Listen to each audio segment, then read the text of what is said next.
All right, I'm here with former Denver Bronco, Buffalo Bill, New York Jet, Nick Ferguson. Nick, thank you for joining us today and coming out and talking about something that's very, very special today and very, very important. And in the say it again. Foundation for Drug Free. I got it. I got it. Thanks. Perfect. Yeah. Foundation. All right. All right. I'm here. Former Buffalo Bill, New York Jet, Denver Bronco, safety Nick Ferguson. Thank you for joining us, and thank you for talking about this cause that you're here to spread the word about. Yeah, man, it's great. It's called the Drug Free World. You can go to www.drugfreeworld.org, and it's a comprehensive program that's made easier to teach kids, coaches, educators about the dangers of drugs. Absolutely. And that's obviously, the Ed Block Courage Award Foundation has been working with at-risk youth for years upon years. And this obviously coincides right with, trying to teach some of those kids that are maybe going through some hardships, about some things that you can do that aren't falling into the cycle of drug abuse and things like that. Well, yeah, to be a kid out here is a little more dangerous than it was when I was growing up. And idea is that in the stats state that if you talk to your kids about drugs, 55% of those kids are less likely to use or die from drugs. So that's why this information is so important. As athletes, we are pillars of our community. Mm-hmm. Most of the time you hear about all the bad stuff we're doing, but not about the great things that we're doing as well. That's why the Block Award is so important. Right. And this is why I speak to the message of what you guys preach as well, because everyone's trying to do their part. Right. And for us, if we can able to save one kid and get the information out, then we've done our job. That's absolutely. And that's, what the foundation is all about. This is what Ed Block Courage Award Foundation is all about, is about helping these kids in any way possible. And we really appreciate someone like you, someone that can be a role model. And that's kind of what we expect out of our Courage Award winners, is those guys that can go back and kind of, go back and help these kids as much as possible and being a role model. Why is that so important to you? Why is it so important to you to give back now that your playing career is over? Well, because when I was coming up, there were coaches and youth coaches that gave back to me, made me believe that my dream of playing in the NFL was remotely possible. And they instilled in me like, okay, well, you always have a bad group of kids running your neighborhood. And one of the guys pulled me aside and was like, look, if you continue to run with this crew, you're not going to get to where you want to get to. And football wasn't a thing that was in my mind at that moment. It was just kind of being successful. So that kind of planted a seed in my head. And as I went through my life, I said, I need to live as clean of a life as I can. Drama-free, drug-free, crime-free. And it just kind of led me to a 10-year career in the NFL as an undrafted free agent. Absolutely. And that's just an ultimate success story right there, is that you not only made it to the NFL, but you also lasted 10 years. The average, career span, I think, is like 3 years or something like that. For somebody like you that came undrafted, it came from where you came from, and to last that long is just a testament to the hard work. And again, we talk about that being a role model, and being a role model not only on the field, but off the field as well. Well, yeah, being a role model is really important. I remember, I think it was Charles Barkley who said years ago when he was asked about being a role model. He said, I'm not a role model, right? I'm not a role model. And I beg to differ. When you play a sport like Charles played, or any of us, right, whether you want to or not, kids are going to look up to you because they aspire to be just like you, especially kids of color. Right. So whether you want to embrace it, acknowledge it or not, you are a bona fide role model. We have to be mindful of the things that we do. That's absolutely. All right. So we talked about the foundation. Let's talk about you in your personal life. How's everything going? How's the family? How's everybody handling dad at home a lot more now, right? Well, that's always very interesting, because when you play, obviously you're not at home as much. Right. You don't get a chance to kind of get yourself into so many things. And the biggest thing is, I'm sure a lot of guys go through this. Now that you're home, your wife has a lot of honeydew list, right? And then it's the spring purge where she wants to arrange things. But here's the thing. Now, I don't know about for you, but when my wife starts moving things around for the spring, right, my stuff keeps moving further and further to the back of the room until it ends up in the basement. Yeah, I'm the one. Like she's the one that she always wants to hold on to everything, all the sentimental value. And I'm like, please just get rid of this stuff. Like I'm like, please. So that stuff we haven't touched this stuff in 5 years. Please just get rid of it. And she's the one that loves to hold on to everything. Like everything's got sentimental value. I'm like, you haven't looked at that DVD in 10 years. Like you haven't opened a DVD case in 10 years. Can we get rid of the DVDs now? And we were literally going through them. She kept every single one of her Leonardo DiCaprio movies in Well, DVD. see, that's a little different Right. because for her, that's a little more sentimental. Right. Yeah. He's Leo. Right. So it's like, well, Look, if Leo walked in the door tomorrow and said, "Hey, I'm gonna take your wife out on a date," I wouldn't fight him because I know she would kill me if I said no. So like I just know how it goes. Keep the wife happy, but yeah, that's great. Yeah, talk about let's look into some of these teams that you played for, and specifically some of the Courage War recipients. We have some big names coming from those teams. So you played in Denver. Javonte Williams, looked like he's due for a breakout. Like, right. He's due for a breakout. You were just talking to us, telling us about how extraordinary he is.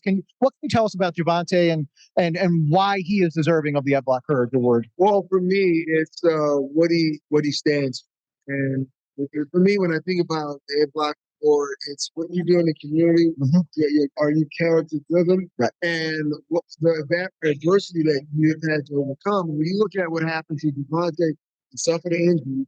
And somehow, by the grace of God, he was able to come back sooner than most people thought. And even though I know this last season didn't end the way that he wanted to, it was just that the fact that he was so willing and committed to getting back because his team, his community, the organization meant a lot to him. And when you see a young guy like that fight to get back, that says a lot about who he is as an individual. Yeah, I mean, you talk about it. You just said he's young. Your first couple years in the league, and to have that kind of respect in the locker room already to be voted on by your teammates. Another running back selected this year, Breece Hall with the New York Jets, and another young running back coming back from serious injury. When you look at those two guys, what do you see that stands out to you as them as players on the field? You see those two guys both have explosive plays all over their highlight reel, but what stands out to you watching them play? Well, it's their commitment, right? Because you play a position that you're involved in the team's game. Right. But for me, it's like a solo position, like a pitcher in baseball. Right. Right. Because when they hand the ball off to you, it's you versus the defense. There's a lot of you guys coming after him, right? Like a lot of us trying to tattoo that guy, and to see both of those guys fight through injury, right, and continue to fight. And don't show any signs that their injury is somehow debilitating them in a way. That's a level of commitment not a lot of players have. Like everyone loves to be healthy, right? But what happens when you are injured? Can you fight and push through that? That's where the value comes in. And both of those guys, Breece Hall and Javonte, they've done a great job trying to fight through that adversity because that's what the game is. Within itself, it's a game of attrition. Right, and you said it. That's how you last 10 years in the NFL. So I think you're a better expert than most people, right? At this point, And looking back at your playing career, and I want to ask you, we get a lot of questions that the kids, give us, and when we do these interviews and stuff like that. So they have some things.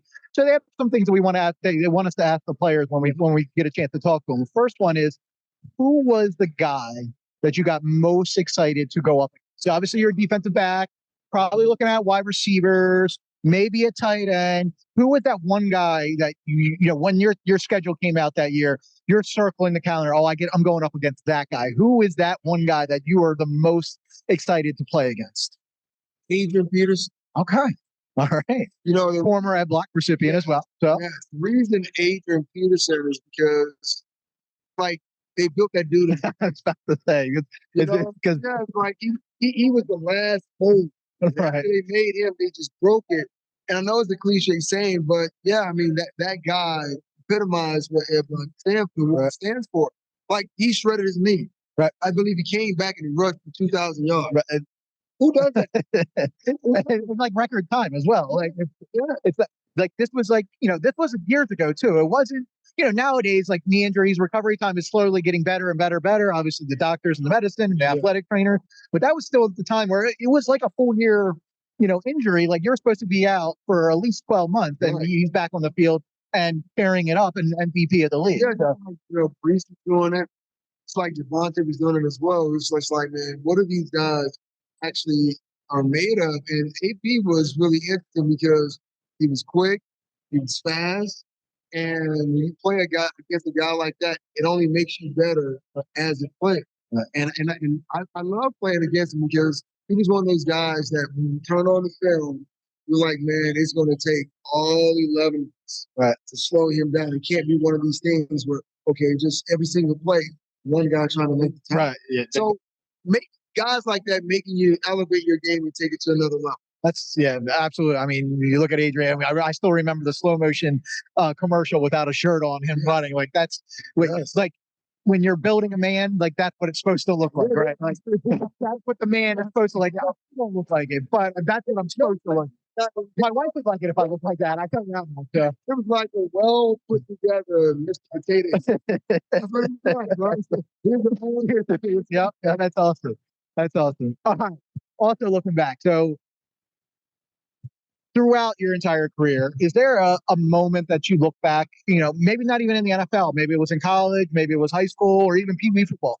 What is there something that you look back on and just say that was my favorite memory of playing football, whether it was growing up or maybe when you made it to the league? But is there a moment that you kind of look back on and say this was my favorite moment of my playing career? Yeah, it was after I joined the New York Jets after being on the Bills practice squad, and we were playing not the Patriots, the Colts, the playoffs.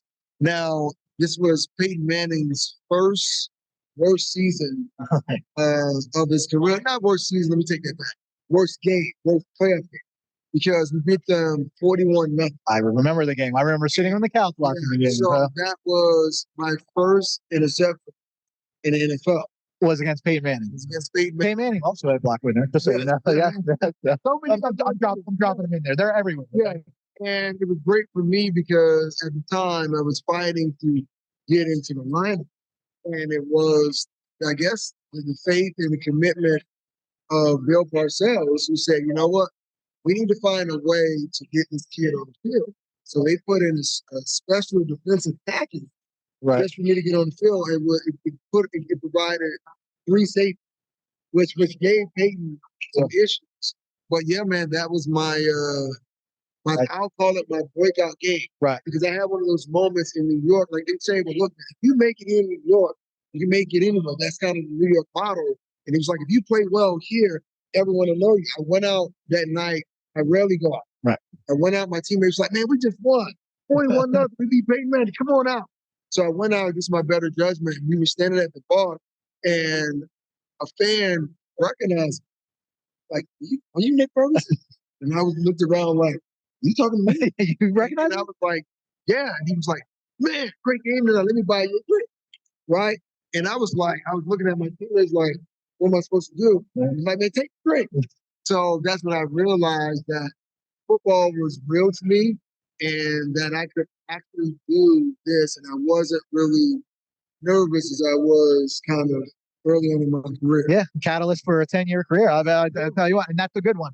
That's a good moment. All right. I'll ask you, where are you putting Peyton Manning, Tom Brady, Pat Mahomes? How are you ranking them? Well, at this particular moment, I got to put Tom number. Okay. Tom may not have those kind of gaudy passing numbers, but he has 7 Super Bowls up there. Right. So that's kind of a big deal, right? Yeah, that's right. But he does have. He had the one year that with Randy Moss. You put Randy Moss with Tom Brady, and you saw what happened. Right. You did or you booked. Right. So I would go Tom, Peyton, Mahomes. Now that can change. Mahomes still got time. Yeah, Mahomes still got time. Mahomes still has time because Peyton Manning at this time with the Denver Broncos, I think it was 55 touchdowns in the senior season. Right now, you have to ask yourself, what weighs more? Super Bowl victories or just in-season accolades? Well, we know what we. We know. Those are going to wait. Right. Patrick has a lot of time, and by the time he is writing the final chapter of the story, Right.